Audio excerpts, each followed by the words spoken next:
Boa noite a todos. Estamos aqui mais uma sexta-feira para mais uma live.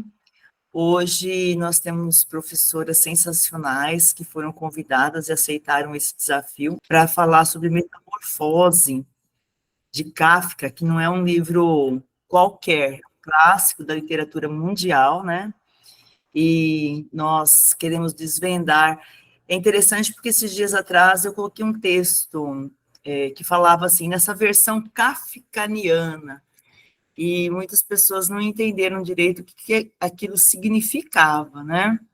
Então, quando a gente vê um autor sendo mencionado, é uma coisa. Quando a gente lê o livro de um determinado autor, nós conseguimos absorver muito mais aquilo que ele pretendeu com a obra.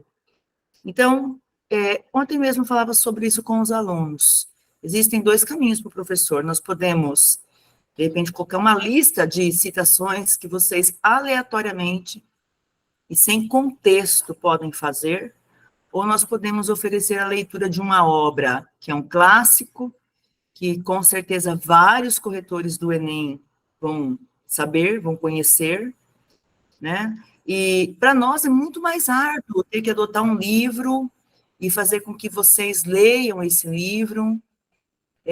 Entretanto, nós sabemos que esse tipo de atividade é algo que vai fazer com que você fixe muito e pertinência na sua redação do Enem. Então, eu quero agradecer imensamente, né, pela Aline, pela Maíra e pela Ana, por elas terem aceitado esse desafio, porque falar de uma obra como essa não é algo simples. E também agradecer a participação de vocês que estão aqui conosco, assistindo, né, ao vivo, e também aos que vão assistir posteriormente pelo nosso canal no YouTube. Uma boa aula para vocês, meninas, estou por aqui, contem comigo, tá bom? Certo, Su, obrigada. Bom, pessoal, estamos nós aqui, né, para mais uma live, e como a Su já disse, né, uma das obras aí que são clássicas e que merecem muito a nossa leitura, porque nós vamos provar para vocês que elas são excelentes, que essa é uma das obras excelentes, né, para se usar aí na redação. Então, eu vou me apresentar, depois cada uma das outras profs aqui também vai se apresentar, tá? Para quem não nos conhece, né? Bom, vou colocar aqui nossa foto linda, maravilhosa. Bom, eu sou a professora Aline, eu trabalho com a Su já tem um tempinho, né? Eu acho que talvez aí uns 8 anos. Eu tenho 2 turmas lá no curso, uma na quinta tarde, outra na quinta noite. E é isso. Convidamos vocês aí para continuarem escrevendo as melhores redações da vida de vocês e usando os repertórios que a gente fornece aí, né? Para vocês ampliarem, não ficarem só naquelas citaçõezinhas básicas, como a Su disse, certo? Então, meninas. Oi, gente. Eu sou a professora Ana Júlia. Eu estou com a Suzana desde 2019, eu imagino. Sou professora de língua portuguesa. Trabalho um pouquinho no fundamental, um pouquinho no ensino médio. Geralmente, segunda e quarta, vocês me veem ali no curso. Estou segunda e quarta atendendo vocês. E nós trouxemos para vocês aqui hoje para falar sobre Kafka, para a gente desvendar algumas coisas, tem alguns exemplos de como colocar na redação. Desejamos que seja bastante proveitoso para vocês e queremos ver nos textos ao longo desse semestre, depois vocês usando com produtividade esse repertório. Oi, pessoal, boa noite. Meu nome é Maíra, professora também do curso, professora de redação.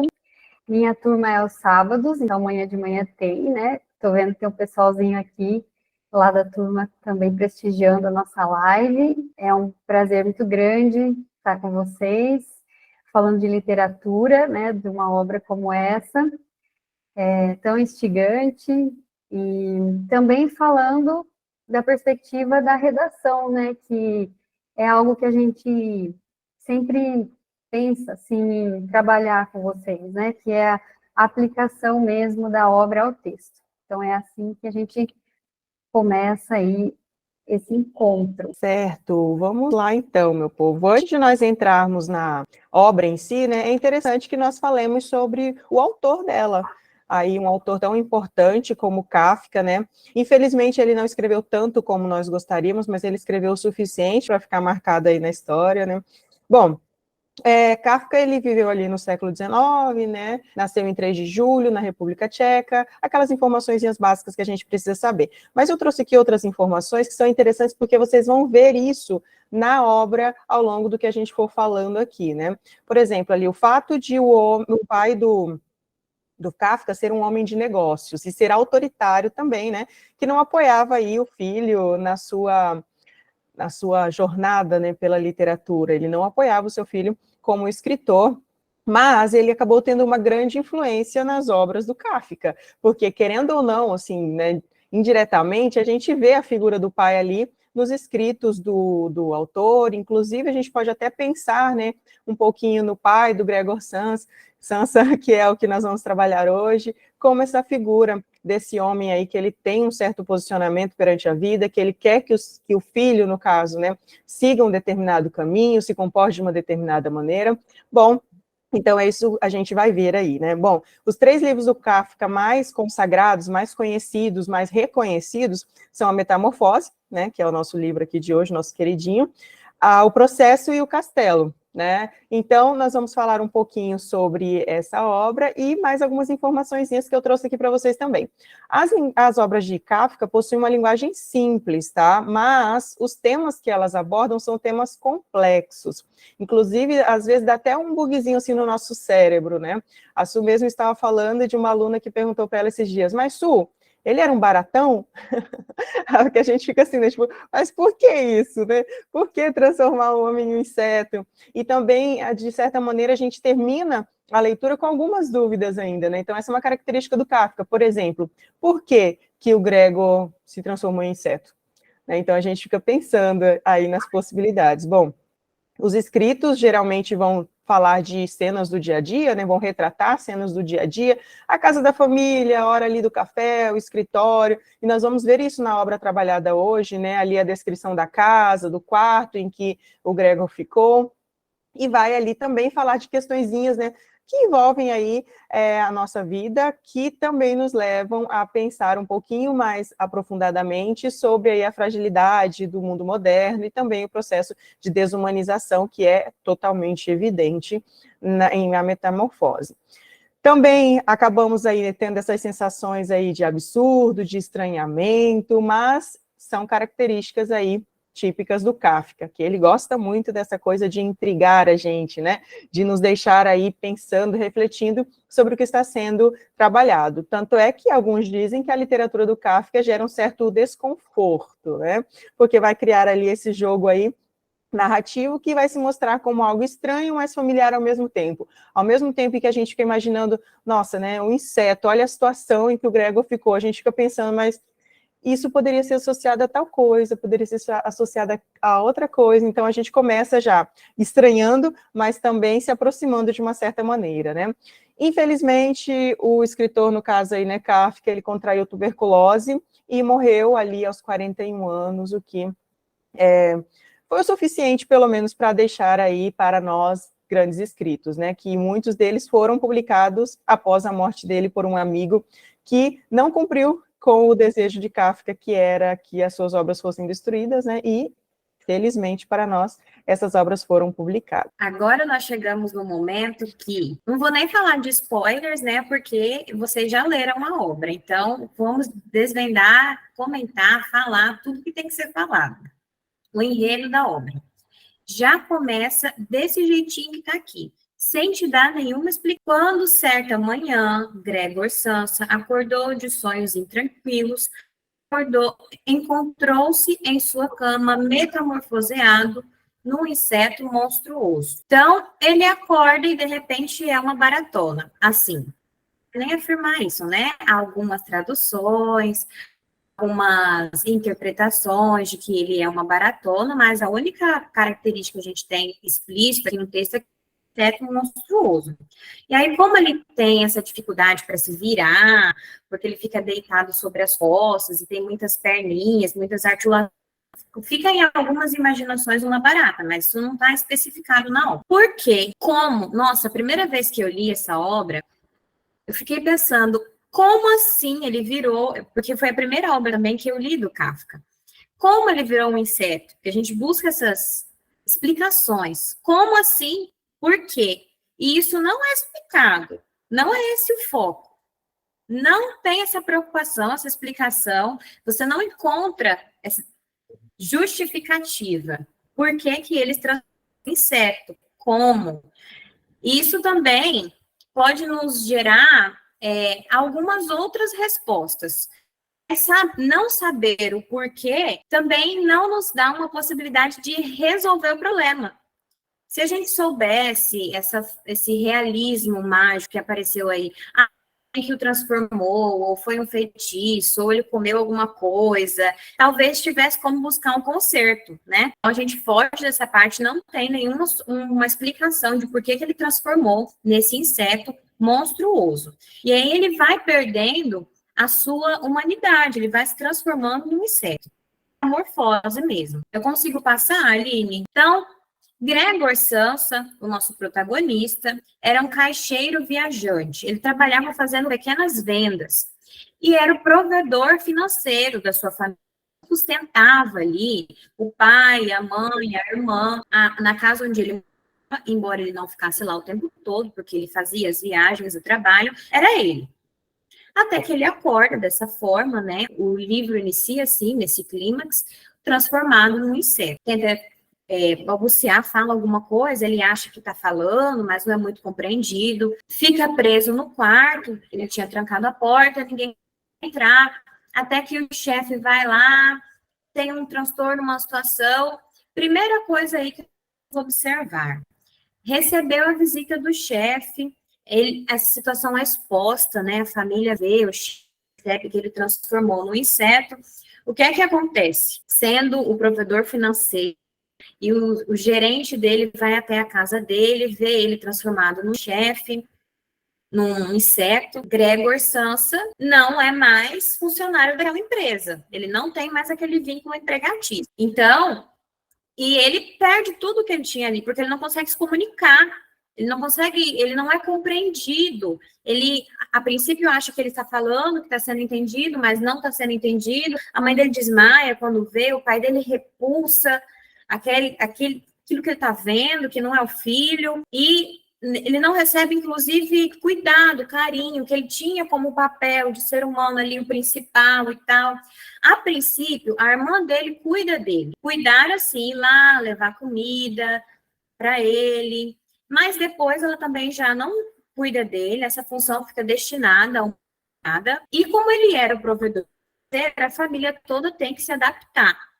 Então, o pai que não trabalhava foi trabalhar em um banco, voltou a trabalhar em um banco, a mãe começou a costurar, e a irmã dele, que antes estudava música, que inclusive era o Gregor, eles tinham uma relação ali mais próxima, deixou de estudar, porque não tinha mais quem sustentar isso, e começou a trabalhar em uma loja. A casa passou por algumas modificações. Maíra? Oi? Pensei que você fosse falar algo.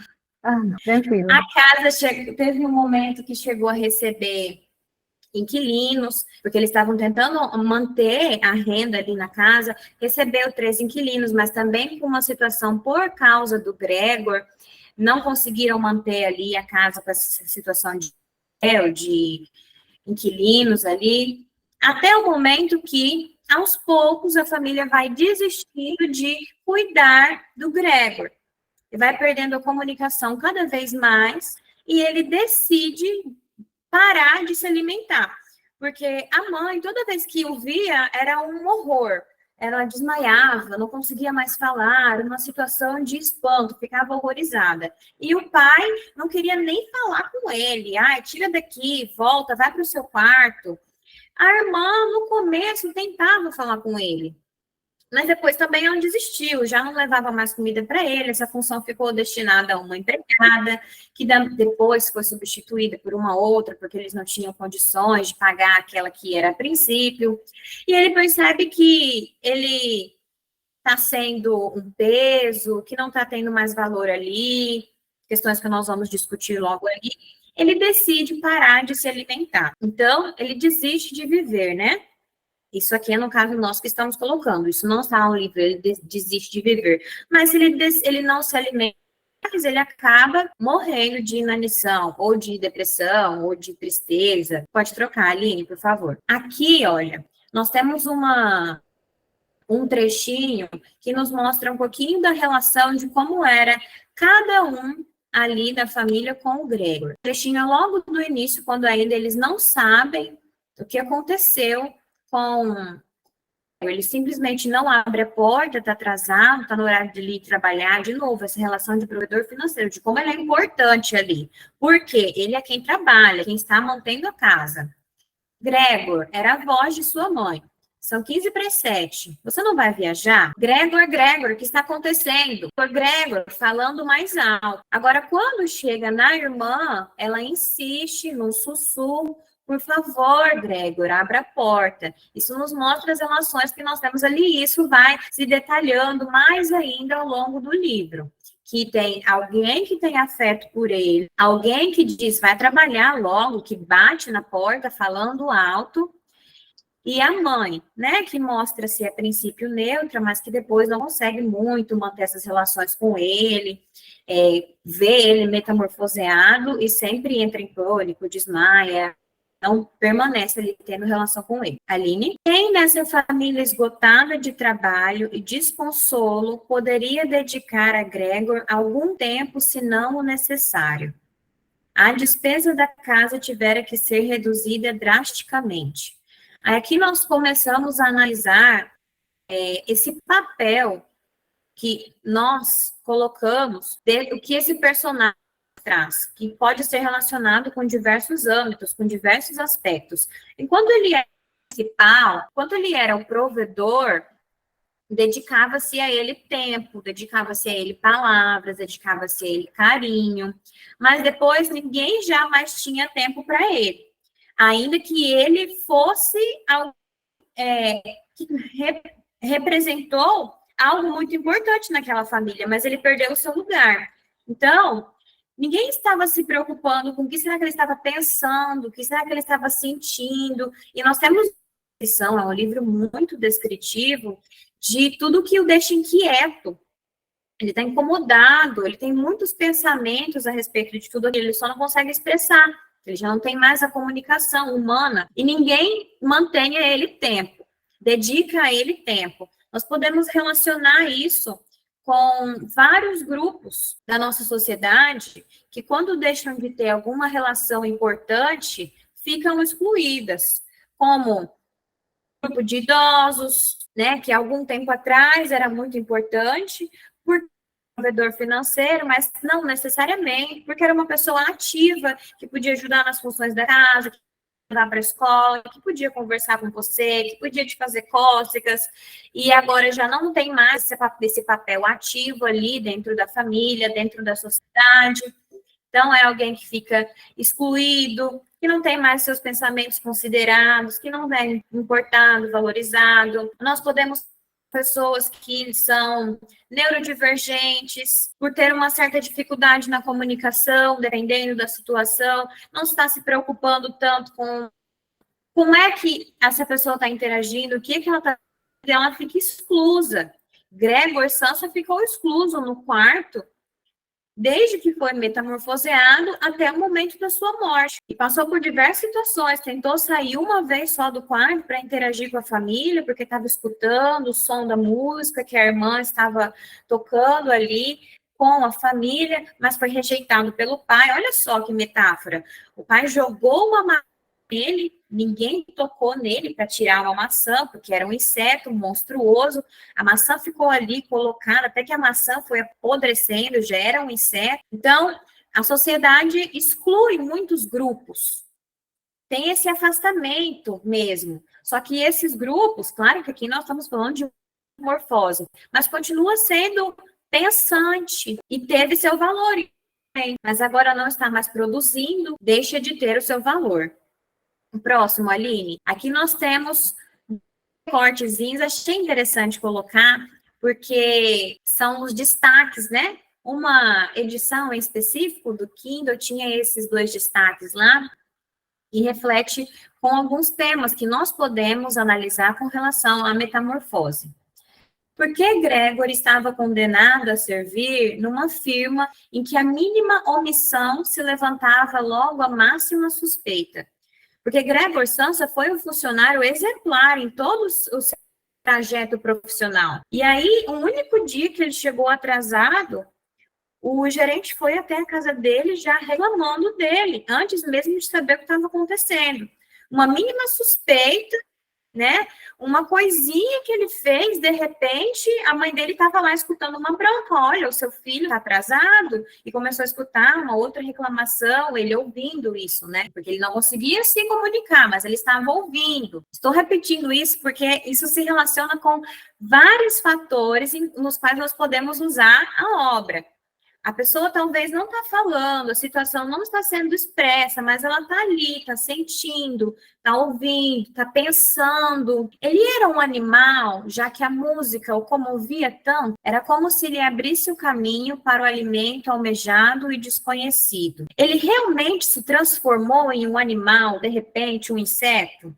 Ele tinha um formato de animal, mas uma barata, uma formiga, se comove com a música, então ele estava só com aquele corpo físico. E vamos refletir isso. Quando nós não conhecemos aquele algo novo que está disposto a... Agora vamos trazer para os nossos contextos, né? Quando a gente não conhece aquela situação, aquela especificidade, será que isso, né? Esse alguém comove com a música que me comove, não sinto, não sente a fome, e etc. Aline? Bom, vou falar um pouquinho agora sobre o contexto histórico da obra, né? Frente a essas já reflexões que fizemos, pensando um pouquinho no autor, e Ana Júlia destacou muito bem alguns pontos estratégicos, né, da obra. Antes de a gente partir assim para um momento assim mais prático, né, da utilização dela, não podemos deixar de falar um pouquinho sobre o momento em que ela foi publicada, né, assim, onde, enfim, né, quais foram as circunstâncias aí da obra. Ela foi escrita em 1912, e Kafka era muito jovem, tinha 29 anos, um dado muito interessante para um clássico da literatura universal, né, ter um autor que escreveu numa idade tão jovial, né, mas a obra foi publicada somente em 1915, foi uma das poucas coisas que o Kafka publicou em vida, né, essa é uma citação do Modesto Carone, porque eu achei que ela sintetiza bem, assim, assim, esse contexto mesmo básico, né, da obra. Então, como ele publicou pouco, como a Aline comentou, essa obra se tornou algo, assim, extremamente importante, né, frente, claro, aos atributos dela, mas por ter sido uma das poucas obras aí que ele publicou, nessa estranha história do homem metamorfoseado em inseto, se transformou, então, uma das principais marcas registradas da ficção kafkiana. Então, a publicação mesmo, né, a gente vê aqui, ela ocorreu na Alemanha, porque Kafka a gente viu que viveu por muito tempo em Praga, então Tchecoslováquia, e morou por algum tempo na Alemanha, né, estudou e etc. E não só em Berlim, mas em outras cidades também, como, por exemplo, essa aqui, em que houve a primeira publicação, que foi, na verdade, no alemão, então, né, o idioma de publicação, por uma editora alemã, né, foi a primeira vez que apareceu em uma revista. Então, isso nos remete até a alguns escritores da nossa literatura que publicavam em folhetins, em outros meios, né, e que depois vieram a ser colocados como obra mesmo, um livro. Depois a gente tem aqui uma outra informação. Apesar do seu sucesso mundial, né, que foi primeiro nos Estados Unidos, na década de 40, e na Europa Ocidental após a Segunda Guerra Mundial, na República Tcheca, a Metamorfose teve que esperar até 1929 para ser traduzida para o tcheco, que é o idioma oficial da Tchecoslováquia. Então, que é mesmo a região em que consagrou Kafka, né, onde ele é mais, a que ele é mais associado ainda hoje.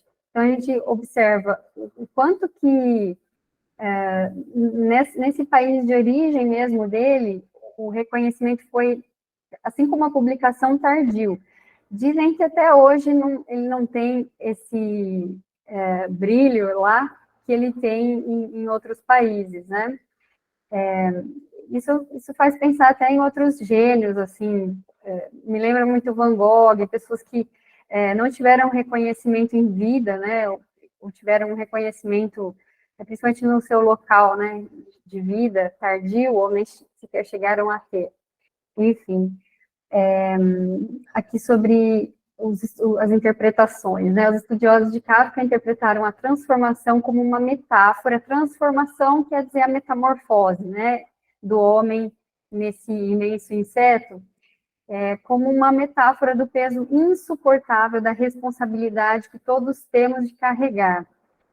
E aqui tem uma especialista, né, na obra que destaca a influência, né, de todas as circunstâncias que afetavam o autor na obra.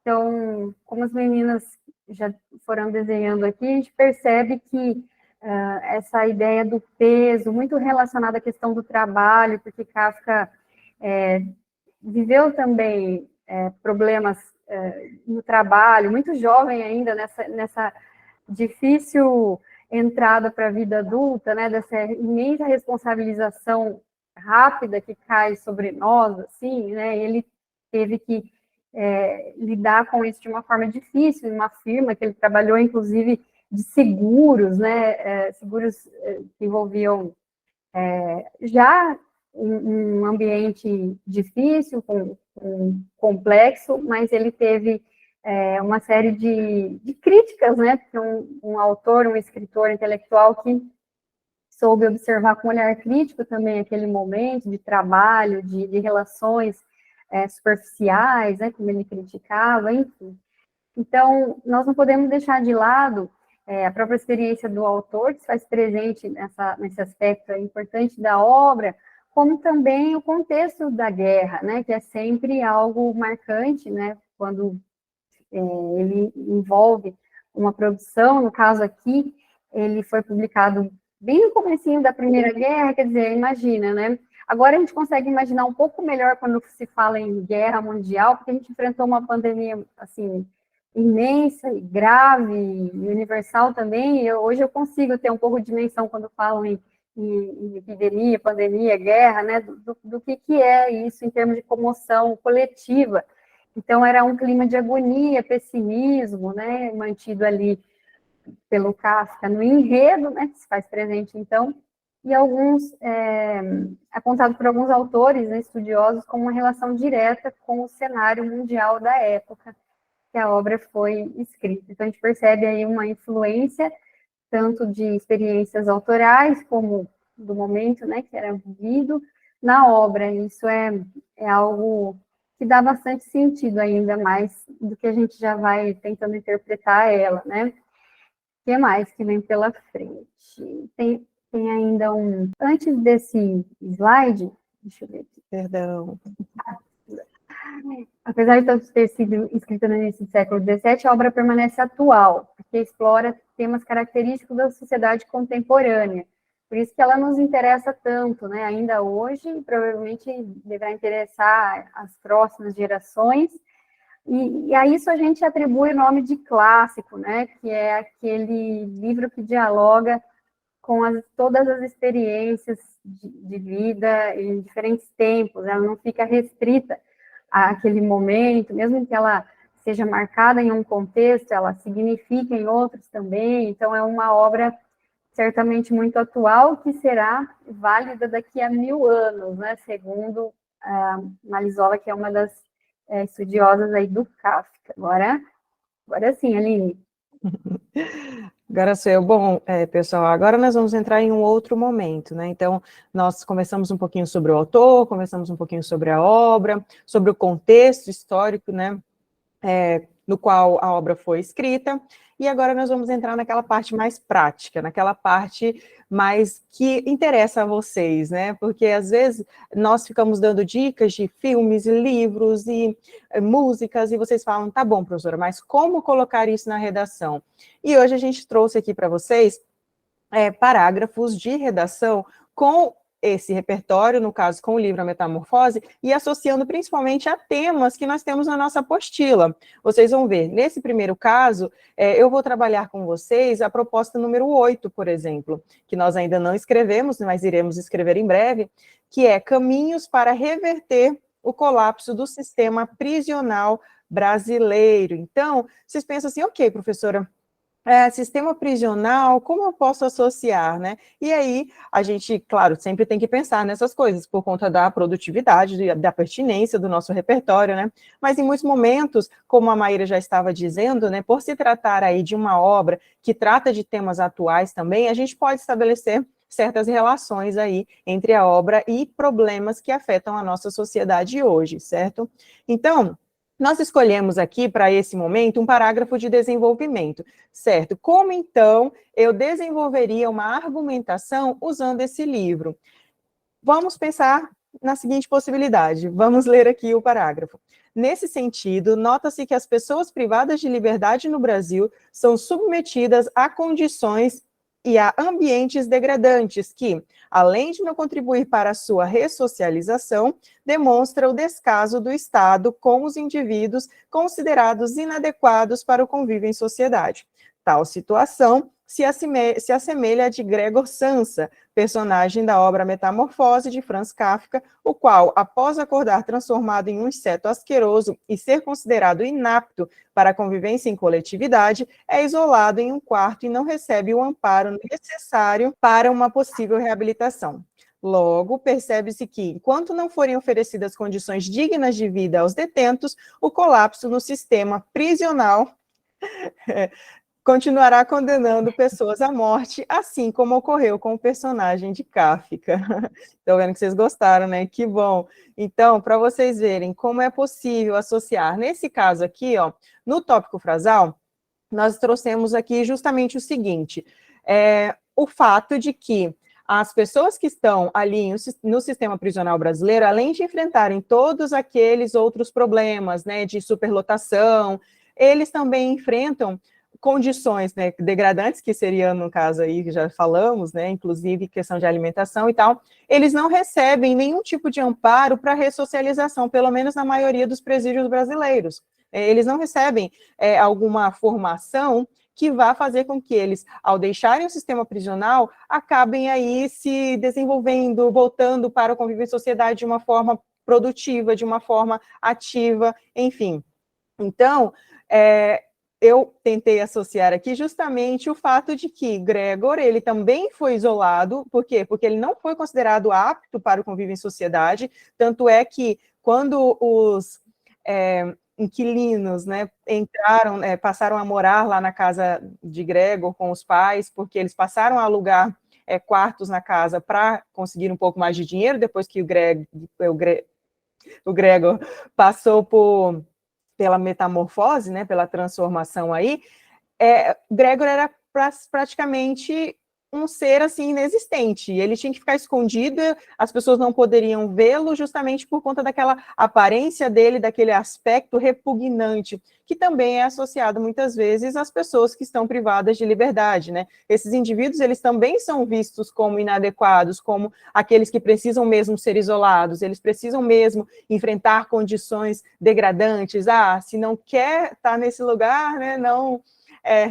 cometa crimes, mas não é bem assim que nós precisamos enxergar o indivíduo como uma pessoa que, claro, cometeu ali os seus erros, pelos quais ele precisa pagar, mas ainda continua sendo um ser humano. Mas o que acontece muitas vezes é esse processo de desumanização dessas pessoas, assim como aconteceu com Gregor Samsa, quando ele se transformou aí nesse grande inseto, né? E aí, para finalizar, a gente retoma essa ideia de que, olha, as pessoas do sistema prisional, eles não têm condições dignas. E, se isso continuar acontecendo, o sistema prisional estará aí condenando pessoas à morte, assim como ocorreu com o personagem de Kafka. Porque qual foi o fim de Gregor? A morte, né? Como a Ana disse aí, talvez por depressão, talvez por tristeza, talvez por conta da maçã que ficou ali por muito tempo nas costas dele, ou até mesmo por conta de todo o cenário, né? Ele teve ali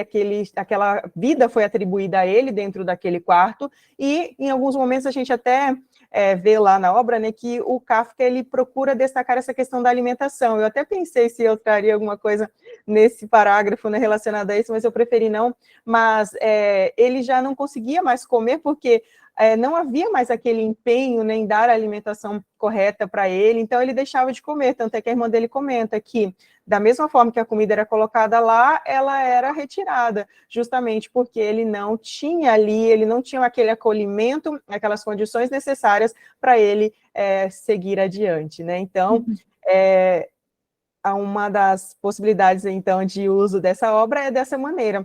Lembrando ali, ó, que em vermelho, eu coloquei justamente as menções ao tema, tá? Para vocês não se esquecerem que o tema, ele precisa estar ali, sendo retomado ao longo do parágrafo. É o parágrafo de desenvolvimento? Sim, mas os elementos do tema, eles precisam estar ali. Ah, professora, não tem no tema pessoas privadas de liberdade. Mas se nós estamos falando do sistema prisional brasileiro, nós estamos falando dos detentos, das pessoas privadas de liberdade, enfim. Então, é bastante interessante que a gente veja isso também, tá? E aí eu procurei sublinhar os elementos coesivos entre os períodos, coisa que é muito importante também, e alguns de vocês se esquecem, né? Que a gente sabe disso. Então, não se esqueçam aí de colocar esses elementos coesivos entre os parágrafos e também entre os períodos do texto, para que vocês continuem escrevendo aí redações muito boas, tá? Espero que esse parágrafo tenha ajudado vocês a perceber como usar essa obra em um tema que talvez não seja ali o esperado, porque é justamente isso que os corretores e os professores esperam. Não sei se vocês estão ligados em relação a isso, mas os professores amam quando vocês trazem ali um repertório que não era esperado para aquele tema, mas que foi muito bem utilizado. O uso dele foi muito produtivo. Então, é disso que a gente gosta e é isso que a gente espera dos textos de vocês também, tá? Bom, agora eu passo a palavra aí para as meninas para continuarem com as dicas para você. Bom, eu vou falar um pouquinho agora sobre como a gente poderia utilizar a obra em um parágrafo de introdução e praticamente vou pagar uma dívida aqui com o meu público, o nosso público das lives e falar sobre analogia, porque nas lives anteriores a gente fez umas críticas aí ao uso da analogia, que não estava ficando muito bom em algumas redações, então, por isso que eu trouxe até uma partezinha assim mais explicativa depois do parágrafo sobre esse recurso argumentativo, né? Tudo bem, vamos ler então juntos aqui. Como que eu poderia, de repente, usar a metamorfose em um tema nosso, da apostila e do curso? Então, a gente escolheu a proposta 11, que trará para nós a seguinte frase temática: obstáculos no mercado de trabalho em absorver neurodivergentes no contexto brasileiro. Então, nós vamos sim escrever sobre esse tema sensacional, né? E vem uma dica aqui, queria que vocês acompanhassem com atenção aqui junto à leitura, cada período. Vamos começar. Ao acompanhar a subjetividade de Gregor Samsa, um jovem transmutado em um inseto bizarro, a obra A Metamorfose, de Franz Kafka, retrata a angústia e a solidão do protagonista frente ao isolamento social imposto a ele devido à sua estranha condição. Até aqui, então, é a referência à obra, né? Então, uma espécie, assim, de citação, né, não literal aqui da obra, o enredo, assim, de um modo amplo. De maneira análoga à exclusão da personagem, que dá de pessoas neurodivergentes atualmente, especialmente no Brasil, onde há uma série de obstáculos para absorvê-las no mercado de trabalho. Logo, é inconcebível que seja negado o direito à atuação profissional àqueles que tanto podem contribuir ao país pelo fato de serem diferentes dos que se encaixam em um padrão idealizado. Exclusão que compromete a dignidade, apareceu uma coisinha aqui para mim bem em cima que compromete a dignidade humana, dada a importância do trabalho na contemporaneidade. Então, comentando, né? Tem um segundo período aqui que introduz a ideia de analogia, né, que é uma lógica argumentativa. A gente vai olhar daqui a pouquinho para isso, mas só para entender mesmo, né, a escolha aqui, como que isso se relacionou com o tema, né? Essa ideia de que alguém se transmutou em um inseto horrível, né? E aí a gente percebe que, como as meninas colocaram, e esse é um mistério aí em torno da obra, se trata de um bicho horroroso, por um lado, que a gente quer ver longe de nós, né, de fato, e, por outro lado, um ser humano incrível, sensível, fofo, né? A gente pode falar em alguns momentos, assim, que a gente fala, pô, como pode esse paradoxo, né, nessa figura literária e, enfim, tão famosa justamente por isso, né? Então, depois eu vou ler que tem uma pergunta. Da filosofia. Qual filósofo será que tem influência sobre essa obra, né? Não tinha pensado nisso, vou ficar pensando um pouquinho aqui, tá? Para ver se eu acho aqui uma resposta, mas só para não perder, então, esse raciocínio aqui por enquanto. A gente veio com essa ideia, né, de que a subjetividade do Gregor é uma coisa, assim, preciosa e a gente está acompanhando. Ele se angustia, ele sente solidão, que são características, assim, extremamente humanas, né? E aí eu comparo essa sensação com os neurodivergentes, né, atualmente, que é o tema, e eu trago para o Brasil, vamos ver como que essa mágica acontece, daqui a pouquinho, outro slide, né? E existem muitos obstáculos para absorver essas pessoas, infelizmente, no mercado de trabalho. Tudo bem. O que eu posso concluir para relacionar ainda melhor essas ideias, né? Porque eu coloquei que eu posso estabelecer uma analogia, né, em relação a essa exclusão, e aí eu concluo estabelecendo já a minha tese, que é inconcebível, né, para explorar um pouquinho o senso crítico, que às vezes está faltando, né, no seu texto, que seja negado o direito à atuação profissional a pessoas, né, a ideia dessa tese é que elas podem contribuir muito para o país, né? Embora a gente imagine que tenham limitações, a primeira coisa que nos ocorre neurodivergentes têm uma série de habilidades incomuns e que superam as habilidades dos não neurodivergentes, das pessoas típicas, né? Em várias perspectivas. Isso, infelizmente, a gente não conhece muito sobre isso ainda, mas vai ter discussão no curso para melhorar essa ideia, né? Tudo bem, é uma exclusão que compromete a dignidade humana, né, dada a importância do trabalho na contemporaneidade. Quer dizer, excluir do mercado de trabalho é algo muito duro hoje em dia, né? Considerando a importância que ele tem na nossa cultura mesmo, né? É lógico que por questões econômicas e tudo mais, mas culturalmente é muito importante essa atuação. Vamos seguir para ver como que ver um pouquinho mais de detalhes, porque agora há pouco eu vi uma aluna falando assim, mas parece tão fácil, para vocês é fácil, né? E para a gente é muito difícil quando a gente está escrevendo sozinhos. Vamos ver se ajuda um pouquinho, né? Então, esse momento, e vamos pensar que a analogia é um tipo de comparação, né? A gente pode usar a comparação também como um recurso, só que ela é mais abstrata, e geralmente a gente usa a analogia para trazer a ficção para a nossa redação. Então, eu uso para textos literários, filmes. Eu coloquei aqui, obras de ficção em geral, mas eu esqueci de colocar mitologia, que vocês usam às vezes, né? Mitos também funcionam muito bem via analogia. Então, vejam, né? O repertório é legitimado pelas artes, vamos dizer assim, mas eu coloco no meu texto com uma lógica comparativa, mais especificamente a analogia, porque é como se fosse uma comparação mais abstrata, vamos usar assim para ficar mais fácil, né? Ela vai ficar legal na introdução, né? Como eu coloquei aqui, a minha dica e sugestão para vocês, né? Estava ali no primeiro período contextualizando o tema, né? Para depois a gente introduzir o assunto e fazer uma preparação para a tese, né? Nessa função, nesse lugar.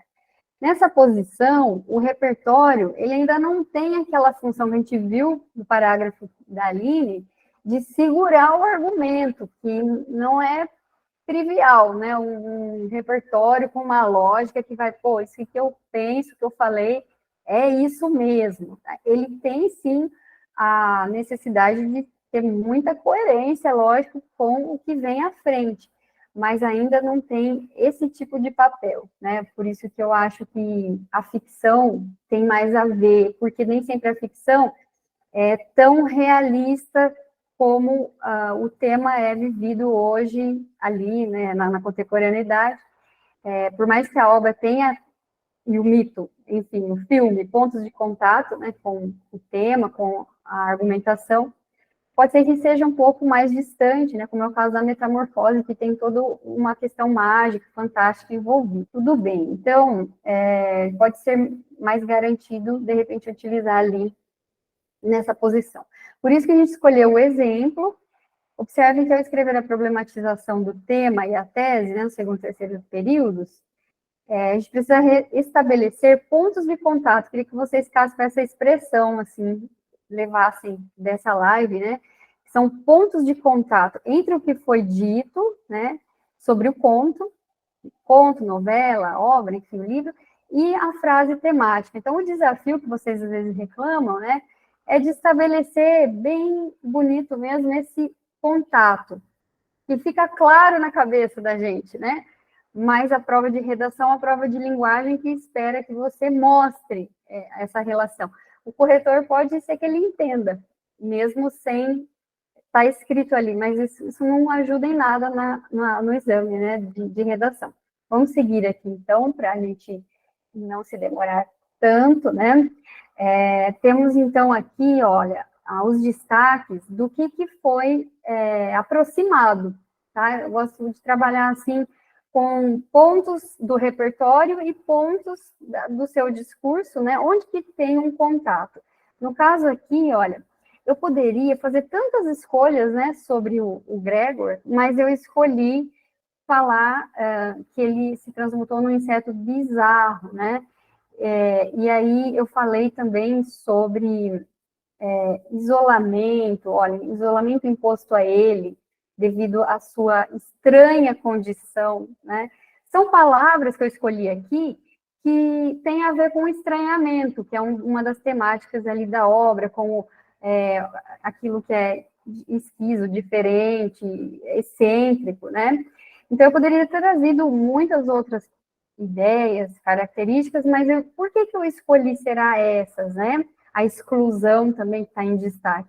Para eu conseguir fazer uma relação com o que eu quero, isso que é a estratégia, né, do projeto de texto, eu pensar antes o que eu vou destacar para relacionar com o que eu preciso.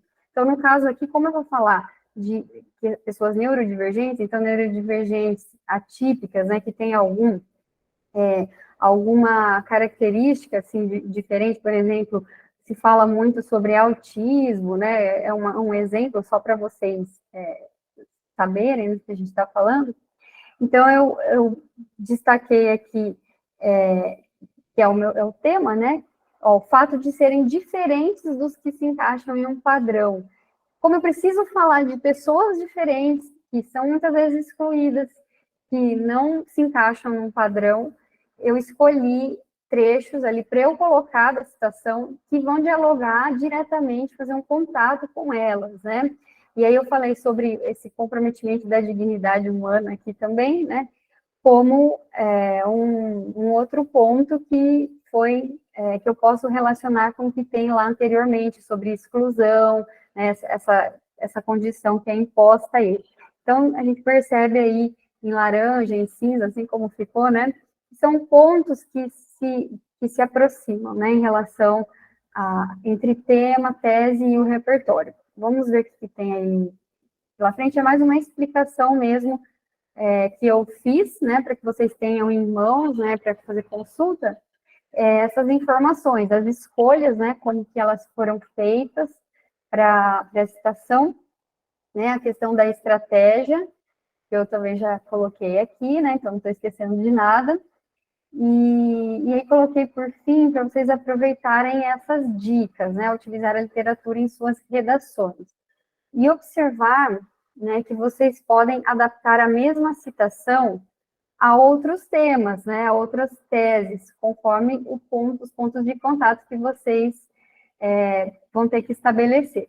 Então, ficou como dica, assim, agora eu estou me retratando, né, mostrando que é possível, sim, fazer uma analogia legal e mostrando os caminhos que eu penso, né, junto às meninas, que seriam interessantes para a gente fazer de um jeito seguro, numa posição interessante ali na redação, que fique bem feito, fique tudo bem costurado, né, e que funcione mesmo como uma entrada no tema, né? Essa questão da ficção, da literatura. E agora, o que temos pela frente? A Ana Júlia vai trazer um último parágrafo aqui para nós. Aqui nós temos mais um exemplo que foi trabalhado no curso Usando a Luz, esse especificamente do simulado da turma avançada, a arquitetura hostil como elemento de fechamento e de separação de grupos e esferas sociais no ambiente urbano. E aí, como a Maíra disse, eu colocar um repertório no meu texto, independente de ser na introdução ou no desenvolvimento, eu já tenho que pensar qual que é a relação este recorte temático e o que tem deste repertório, desse filme, desse documentário, desse livro, para defender o meu ponto de vista, a minha argumentação. Então, aqui, quando a gente está falando de arquitetura hostil como elemento de fechamento, de separação de grupos e de esferas sociais no ambiente urbano, já até deixei para vocês aí um destaque nas palavras-chave que estão remetendo ao recorte. Então, isolamento de grupos, pertencimento em sociedade, esferas sociais e separação de grupos vão nos remeter ao tema. Você vai mostrar para o corretor que você não criou, claro, porque todas as ideias aqui também estão organizadas, e está relacionando com uma parte específica, né, uma discussão, uma reflexão sobre a metamorfose. Vamos ler. Além disso, convém ressaltar que o isolamento de grupos minoritários prejudica o estado de saúde mental e, consequentemente, física desses indivíduos excluídos, uma vez que o sentimento de pertencimento em sociedade é essencial ao ser humano. Nesse sentido, destaca-se a obra A Metamorfose, na qual Franz Kafka aborda em detalhes o sofrimento de um personagem que, metamorfoseado em um inseto monstruoso, é removido de todas as esferas sociais a que pertencia, e por isso desiste de viver. Essa reflexão reforça como a separação de grupos é prejudicial para o coletivo, pois altera o estado psíquico dos, logo não deve ser estimulado. Qual parte nós estamos abordando do recorte temático? A parte da separação de grupos das esferas sociais. Com qual parte comentada, né, qual reflexão suscitada pelo livro, que o Gregor Samsa, ele deixa de participar de todas as esferas que ele tinha, a relação que ele tinha com a irmã, a relação que ele tinha com o trabalho, a relação que ele tinha com a mãe, as esferas sociais a que ele pertencia, ele fica excluído, e ali a gente relaciona também com a arquitetura. O lugar que cabe a ele é o quarto. Com esse tema conversou bem, porque num parágrafo de movimento, né? A gente está falando sobre uma parte específica da argumentação. E relacionando com a parte de estado psíquico, porque, no fim das contas, o que acontece com Gregor Samsa, a gente percebe que o personagem tem os sentimentos, ele se emociona com a música, triste, mas ele desiste de viver, ele não se alimenta mais, ele não se esforça mais para comunicar. E aí tudo isso está implícito de forma resumida, nós não podemos deixar que o repertório seja a maior parte do parágrafo, a maior parte tem que ser a argumentação, mas assim, eu estou usando o livro, a obra, para defender um argumento. Gostaram? Perguntas? Não muitas. Suzana, quer nos falar algo? Eu quero falar muita coisa. Eu acho que essa pergunta aí, se eu quero falar algo, é uma pergunta terrível, né? Vocês acabaram o material de vocês já? É isso? Sim? Nossa, vocês foram pontuais, meu Deus do céu, olha só. Eu quero fazer, assim, algumas observações, porque, assim, como que eu posso ficar ouvindo tudo isso e não pensar em Clarice Lispector, hein? Essa é a pergunta. Só vou pedir para você, Aline, colocar na capa do nosso PDF, isso para a gente ficar com ela ilustrada aí, né? Aí, que bonitinho, metamorfose, muito bem. Eu também concordo com a Jamile, ficou do material de vocês, viu? Quero fazer um comentáriozinho, sim. A Clarice Lispector, ela é, vamos dizer assim, da mesma corrente que o Kafka. O Kafka, ele, não sei por qual filósofo ele foi influenciado, mas ele era realmente um existencialista. E ele e Clarice, eles adotam em várias obras aquilo que a gente chama de realismo mágico. Uhum. Pessoal que vai fazer... Tá tudo bem? Vocês estão me ouvindo bem? Pessoal que vai fazer vestibular, que vai à literatura, vocês podem trabalhar uma questão de literatura sobre Kafka e Clarice seria o existencialismo. Então, quando você fala, nossa, hoje você está com umas reflexões kafkanianas ou Clarice lispectorianas, né? É a reflexão típica dos existencialistas. E eles trabalham, os dois, nas obras, não só na Metamorfose, com 3 patamares, com 3 elementos, que seria o corpo, a dor e a morte. Tá? Corpo, dor e morte. São as tríades kafkanianas e também de Clarice Lispector. Nesse aspecto, é uma coisa muito interessante a gente perceber na obra. Ele não se transforma internamente, ele se transforma externamente, o personagem. Quem se transforma internamente são as pessoas que estão ao redor dele, né? Que elas, sim, interpreta como aquele jovem, que tinha toda aquela utilidade que vocês mencionaram, então eu não quero nem repetir isso, né? Mas elas começam a ver, a primeira parte da tríade, o corpo, como alguém repugnante, certo? Aí, alguém repugnante, eu tenho que pensar logo, de cara, na obra Paixão segundo GH, porque essa obra da Clarice, Paixão segundo GH, ela remete a uma situação bastante interessante. A patroa chega em casa, uma mulher ativa, considerada na sociedade, e percebe que a empregada dela foi embora. E quando ela percebe que a empregada foi embora, de vez, levou mala e cuia, ela entra no quarto da empregada e vê na parede do quarto da empregada um desenho enorme de um ser repugnante, que era ela própria, a patroa. Enquanto ela estava sentada naquela cama da empregada, olhando para aquele quadro, para aquele desenho horrível na parede, ela vê uma barata passar, certo? E ela vai começar a refletir sobre essa repugnância da barata, certo? E essa repugnância em relação à barata aparece na obra do Kafka também. Não só isso. Nós temos uma outra obra de Clarice Lispector chamada A Maçã no Escuro, que, olha só, se vocês der um clique para vocês aí com relação à metamorfose, é porque a pessoa não leu o livro. Porque, na verdade, é isso, né? O Gregor passa a viver no escuro com uma maçã jogada em suas costas. De novo, a gente vai ter a relação de corpo, podridão e repugnância. Ele vagueava dentro do espaço em que ele estava, ele não tinha um lugar para ele, vagueava. Vocês lembram disso? Estou falando não com as professoras, estou falando com os alunos, né? Ele vagueava no quarto, não é verdade? Ele não ficava em cima da parede, em cima dos móveis, ele vagueava. Nós temos uma outra personagem que também vagueia, que é a própria Macabeia, na Hora da Estrela, de Clarice Lispector. Ela ia para lá, ela ia para cá, ela às vezes encontrava um namorado, sabe? Ela vivia como uma barata tonta. Essa é a verdade. Tem um momento que o Rodrigo fala que ela era uma barata tonta, certo? E ainda relacionado ao corpo, nesse lance da repugnância, do vaguear, nós temos bem a palavra resto. Ele se alimentava dos restos, Macabeia se alimentava dos restos.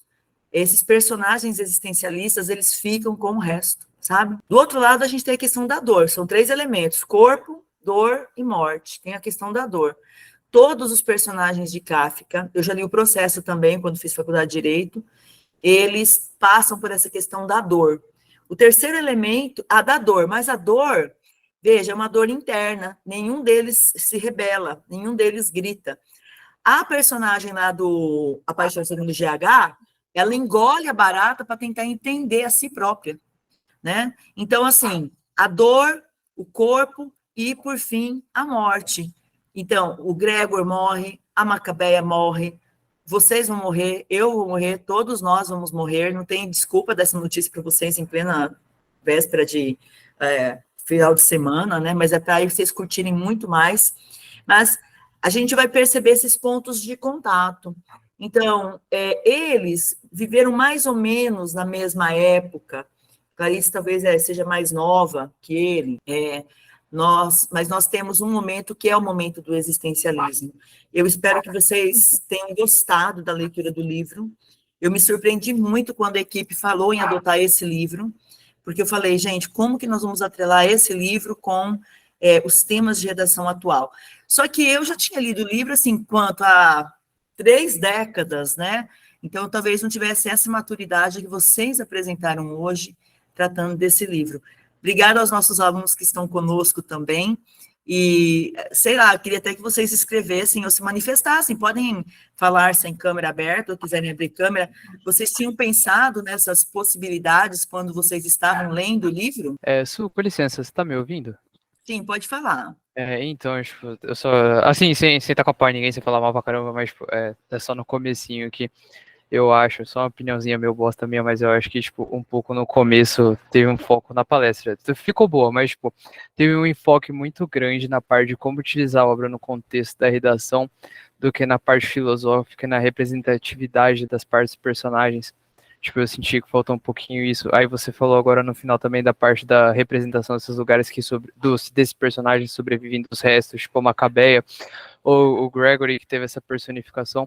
Aí aquela hora eu tinha perguntado qual era a influência filosófica do Kafka, porque eu estava tentando pensar um pouco mais nisso, porque dependendo da escola filosófica que ele bebeu, aspas, bebeu, né? Então, tipo, vai variar o jeito que ele coloca a personificação dos personagens. Desculpa incomodar. Vou entrar aqui também já, porque antes da Su falar, eu me lembrei ainda da sua pergunta, né, João Pedro, e queria responder. E foi legal que a Su falou do existencialismo, porque ela pensou, fez a fala dela relacionando com a questão da Clarice, mas de fato o existencialismo influência filosófica sobre a obra do Kafka, sobre o Kafka, né?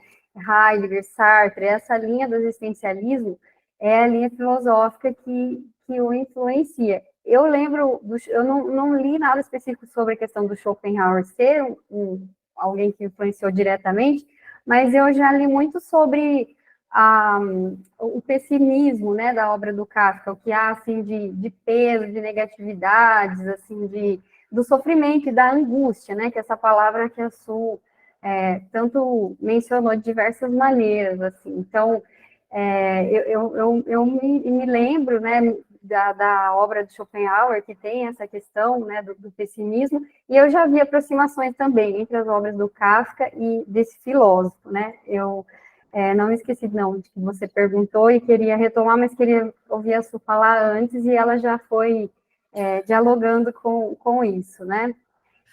Então, a gente tentou, assim, na live, fazer a primeira parte com uma explicação um pouco sobre a obra, uma conversa sobre a obra em geral, e uma segunda parte mais voltada para como utilizar na redação, nos textos, né? Mas porque a gente o objetivo é exatamente fazer da obra o repertório, né? Exatamente isso. Pode falar, Maíra. Não é isso. E aí, se você quiser perguntar alguma outra coisa também, ou o pessoal, enfim, né? Eu gostei que o Bruno está falando aqui, né? Que foi a live é bem mais proveitosa quando se lê o livro de verdade, com certeza.